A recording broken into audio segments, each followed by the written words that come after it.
तीन चोर और भूतिया गांव। बहुत समय पहले की बात है। एक घने जंगल के बीच एक वीरान गांव था, कुहासापुरा।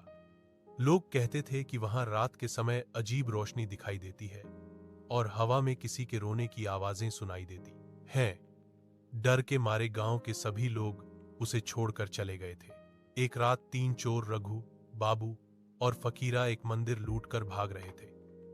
पुलिस से बचते बचते वे उसी जंगल में जा पहुंचे। भूख और थकान से बेहाल उन्होंने दूर एक झिलमिलाती रोशनी देखी। वो देखो, कोई गांव है, बाबू बोला। फकीरा डर गया। कहीं वो कुहासापुरा तो नहीं? रघु हंस पड़ा। डरपोक मत बनो, भूत वूत कुछ नहीं होते। तीनों गांव में घुस गए और एक टूटी हवेली में जाकर आग जलाकर बैठे।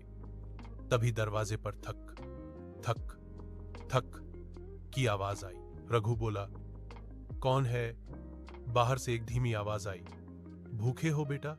खाना चाहिए? दरवाजा खुला। एक बूढ़ी औरत सफेद साड़ी में खड़ी थी। उसने मुस्कुराकर कहा, आओ खाना खा लो। तीनों उसके पीछे चल दिए। कमरे में मेज पर गरम खाना रखा था। भूख से बेहाल होकर उन्होंने खाना शुरू किया। रघु ने देखा, दीवार पर कुछ अजीब परछाइयां हिल रही हैं। बाबू ने जब पानी पीना चाहा तो देखा कि लोटे में खून भरा था। तीनों चीख पड़े और भागने लगे, मगर दरवाजा अपने आप बंद हो गया। बूढ़ी औरत की आवाज गूंजी, तुमने निर्दोषों का खून बहाया है, अब तुम्हारी आत्माएं भी यहीं भटकेंगी। सुबह जब सूरज निकला, हवेली के बाहर तीन पत्थर की मूर्तियां खड़ी थीं।